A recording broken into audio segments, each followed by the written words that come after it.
Hey, Eric. Mommy, you're back. Yay! Where's Daddy? Eric got uncomfortable with this question. He looked down and said, I don't know. What's going on, love? You're keeping secrets with Mommy? Eric did not say anything, but he kept looking down at the floor anxiously. I sensed that something was wrong. I called up my husband. David, where are you? I came for a vacation with our son. I hung up the call. We immediately packed the bags and left the house. Hello, my name is Caroline and I'm 40 years old. I'm married to David, who's 42 years old. We've been married for the last 10 years. I and David used to work at the same office. That's how we know each other. We fell in love with each other and got married. We were a happy couple. After 2 years of our marriage, our son Eric was born and our family seemed complete. Eric is now 8 years old. Soon after our marriage, David got a better opportunity from a different company and he switched to a different company. I continued to work in the same company and now I'm in a senior position and I have to travel for a few days a month for business trips. When my son Eric was 3 years old, I was offered a promotion at work with the clause that I would have to travel for business purposes for a few days a month. I was reluctant to accept as Eric was too small to be left alone, but David supported me. Don't worry, honey. I'll take care of Eric. Are you sure? Eric is too small. Absolutely. He's my son, too. Besides, it's just a matter of a few days. Okay, then, I'll accept the promotion. David was always supportive of my work. He used to take care of Eric when I went on these trips. I was so grateful to David for being so caring and supportive. Our life was pretty smooth until one day, my father-in-law called. Hey, David, I was thinking of stepping down from the business. I could no longer take on the stress of business. All okay, Dad? Yeah, everything's fine, just that I'm getting older, It's time for you to take over the business. David replied politely. Dad, you know I have worked hard to make my identity. Now, you just want me to leave everything and join your business? David, you knew this was coming. I've let you do everything you wanted until now, but this is one thing which you should do for the family. Dad, you can't force me. I'm not forcing you. Think about it. How long would you work at the job? The business will give you the flexibility to enjoy the later part of your life. But Dad, you are my only heir. If you refuse to run the company, then I'll have to sell it off as I can't manage it anymore. I didn't mean that. Okay, then wind up your work in a month and join the business. But Dad, you've run the business so efficiently for so many years, I'm afraid I'll not be able to manage so well. You would learn as you run it. I too didn't know anything about business until I started doing it on my own. Okay, Dad, I'll give the notice to my company and wrap up my work there. Although David was happy at his job, he knew that he would have to take over the family business at some point. So he was prepared for this, just that he did not realize that this would happen so soon. Soon after David joined his family business, I noticed a gradual change in his attitude. He would come home late, spend the evenings all by himself on his phone, and was mostly away on the weekends. This continued for a few months. After a while, I could not take it any longer and decided to confront him. David, is everything fine with you? Yes. What happened? I've been noticing a change in your attitude for the last few months. Change? What are you even talking about?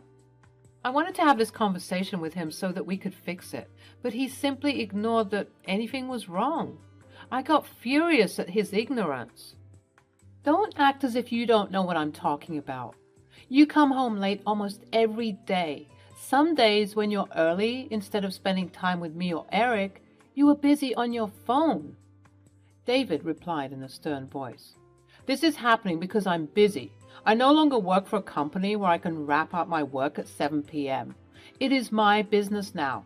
I have to give time to it. Even after coming home, I have to coordinate with other departments over the phone.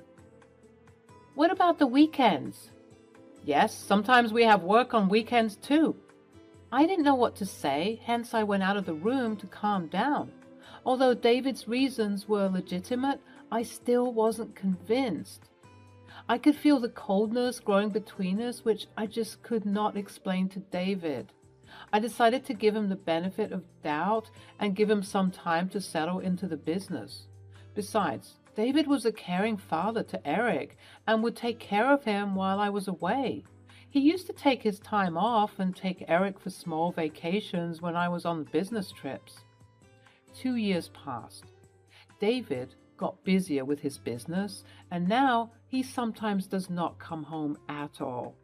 Although we lived under the same roof, we barely spoke to each other. I kept wondering to myself if my work was the reason behind our growing distance. Sometimes I felt too lonely. I had no one to discuss my problems with. My parents were in their late 70s, so I didn't want to stress them out with my problems. I lost touch with most of my friends as I got busy with my family and work. David's presence in my life was almost negligible. My only hope was my son, Eric. Although he was too young to understand my problem, yet spending time with him makes me happy and relieved. It kept me going. But recently, I observed that Eric was distracted. His grades were falling in the monthly tests, and he was spending way too much time on video games. David has been pampering Eric a lot with all kinds of video games, automatic car toys and whatnot. The next time when David brought expensive video games for him, I resisted. David, Eric already has a lot of video games and toys. This new one is unnecessary. What do you mean? Now I can't give gifts for my son? What do you want? Eric's grades have been falling and he is too distracted these days. He is always on video games, which is not good for his mental growth. He is my son. He would find a way for himself. You don't need to worry about him. Well, he is my son too. I need to ensure that he's raised to be an educated and responsible person. Are you trying to taunt me that I'm an irresponsible person? I have been taking care of Eric since he was 3 years old, when you left him at home for your business trips. I was shocked at his words. It was he who volunteered to take care of Eric. Besides, he is the father of Eric, so he has the responsibility too. Wasn't it you who asked me to take the promotion and you volunteered to take care of Eric? Yes, it was me. You should be grateful to me for supporting you, but all you do is just complain. I have always been grateful to you for supporting me. That's the reason I'm still with you in this house, despite your cold behavior towards me. Saying this, I broke down. Oh, please, don't try to play the victim in front of me. I lost my patience and shouted at him. You know what? I'm done with you. I no longer have any affection or gratitude for you. Whatever you have done for taking care of Eric, it was your duty as a parent. I don't owe you anything for this. David, too, yelled back at me. You're such an ungrateful woman. Women like you can never be happy, and neither keep their husbands happy. David had never raised his voice at me like this. Even if we were not talking properly, he was never mean to me. He was a changed man now. These words pierced my heart like a knife, and I was howling in pain. I locked myself up in the bathroom and cried my heart out. Eric overheard the fight between David and me. He saw me locking myself in the bathroom, and when I didn't come out after a long time, he started knocking on the door. Mommy, come out! I heard him crying outside the bathroom. I washed my face, came out, and hugged him. Mommy, I was afraid when you locked yourself for so long. My bad, honey. I was taking a bath. But your hair is still dry. I cracked up and pulled his cheeks. Aren't you too smart for your age? Do you want to have some spaghetti for dinner? Eric got excited on hearing this. Yeah, spaghetti. Seeing his smile, I forgot all my pain. All this while, David was lying down on the couch, busy on his phone. I made dinner, fed Eric, and put him to sleep. I had a flight for my business trip the next morning. So I packed my bags and slipped a note of my travel details to David on his study table. Ever since our relationship got cold, I slip a note of my travel details on David's study table so that he makes himself available for Eric or drops him at my in-laws' house. The next morning, I went for my scheduled trip. However, the recent confrontations with David just kept me haunted. I was not able to concentrate on the work. It was a 3-day trip, but on the second day, I started feeling feverish and weak. So I decided to shorten the trip. I called up my manager and told him that I felt sick. He coordinated with the travel department and scheduled my return flight immediately on the same day. I returned home thinking of having a good time with my son. I saw that the main door of the house was locked and the lights were also off. I unlocked the door with the duplicate key and went inside. The living room was dark. I switched on the lights and went upstairs to Eric's room. I saw Eric playing with his video games, lying on his bed. "Hey Eric, my love, what are you doing here? And why all the lights in the house are switched off?" Seeing me, he got excited and ran toward me. "Mommy, you're back! Yay! Where's Daddy?" Eric got uncomfortable with this question. He looked down and said, I don't know." "When did he leave the house?" "I don't know, Mommy. Dad asked me not to tell you anything." "What do you mean, honey?" "What's going on, Eric? You're hiding secrets from Mommy." Eric did not say anything, but he kept looking down at the floor anxiously. I sensed that something was wrong. I called up my husband. "David, where are you?" "I came for a vacation with our son." I was shocked. David was lying. That was the last nail in the coffin. The phone was on speaker. Eric, too, heard everything. I hung up the call. I stared at him and he started sobbing. After this, Eric told me everything. It was so horrible to hear. "Mommy, whenever you used to go for a trip, Daddy left me alone in the house." "What?" He was still sobbing. I sat him down on my lap and hugged him. "Sweetheart, since when Daddy's leaving you alone?" "When I was small, Daddy took care of me, never left me alone. But now he locks me inside the house. He keeps the food in the fridge for me to eat and gave me video games to play." "When does your father come?" "Daddy comes late in the night and again goes out in the morning."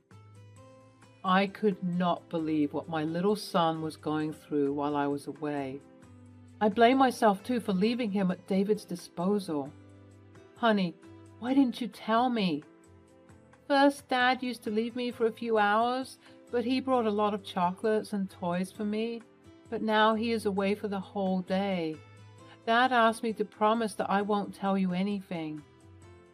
I could not see him crying like this. "Okay, calm down now. Mommy's here." "I'm sorry, Mommy. Dad got me the latest video games. I kept my promise and didn't tell you anything." "I'm sorry, baby, that you had to go through so much." I could not believe my ears. What kind of father would do that? David was rewarding Eric for hiding this secret. I felt disgusted. I could no longer stay in that house or let my child see that horrible man. We immediately packed the bags and left the house. I hired an investigating agency to investigate David. After dropping Eric to my aunt's place, I went to David's parents and narrated the entire incident.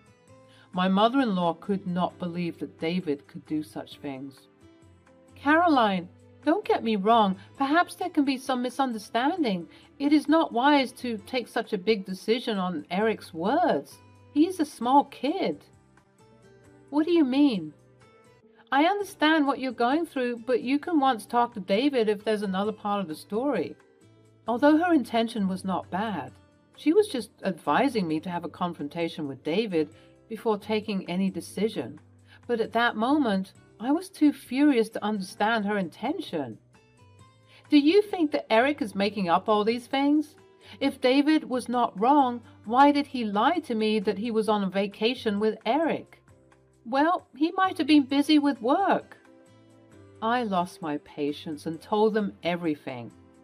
This is not the only incident. Your son has been giving me the cold shoulder since he joined the business. He comes late at home, barely spends time with Eric, and spends his weekends away from home. Are you trying to say that all these are happening because David joined his family's business? My father-in-law interrupted. Brianna, stop. Caroline is right. I never thought David would turn out to be like this. After he joined the business, a few of my senior employees gave me a hint of David's growing closeness with his assistant. What? Why didn't you tell me about this? I brushed it away as gossip. People tend to enjoy these types of gossip at work. I thought David was too mature to have an affair. He loved you and Eric so much. I should have taken it seriously. I regret it now. Please forgive me, Caroline. I sat there numb. I didn't say anything. Brianna was shocked too. They both were devastated. David had a reputation as an ideal son, ideal husband, and ideal father. He has disappointed everyone. I was not angry with my father-in-law because I too never doubted David of having an affair, despite things getting colder between us. I thought that we have fallen out of love because of our working schedules. I was so naive to think that when Eric grows up, me and David would be relieved from our parental duties and work commitments. Then we'll spend our retirement days again happily together. After I left my in-laws' house, I started getting calls from David. Probably my in-laws called and confronted him. I ignored his calls and blocked him. I moved in with my aunt for a few days and started looking for a house. After a few days, the investigating agency sent the reports, and it was true. David was having an affair with his assistant, Lily. He used to skip his office and spend all day at her place when I was away for a trip. I hired a lawyer and sent the divorce papers along with the copy of photo evidence I got from the agency. Lily was a single mother of a 5-year-old girl. She was divorced by her ex-husband on the charges of an extramarital affair when she was pregnant. While applying for the job, Lily played a victim card and told that she divorced her husband because he was cheating on her while she was pregnant. Seeing her helplessness as a single mother, my father-in-law gave her a job despite her low qualifications. She lied to everyone at the office to get sympathy. Probably she said the same story to David, but her true color was revealed by the investigation agency. The agency fetched the details of her ex-husband too.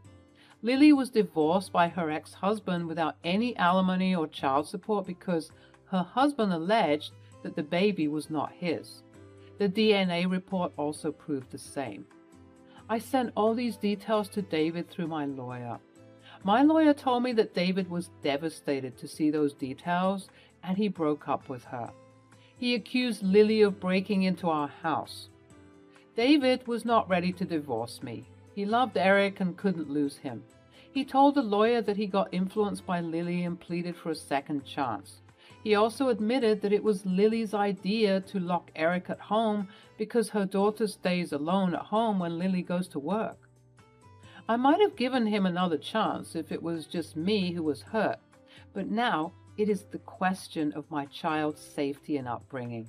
I can't raise Eric with a father who bribes his son for lying. After suffering for so long, I was adamant to get a divorce. It wasn't a matter of a few days or months. David cheated on me for so many years,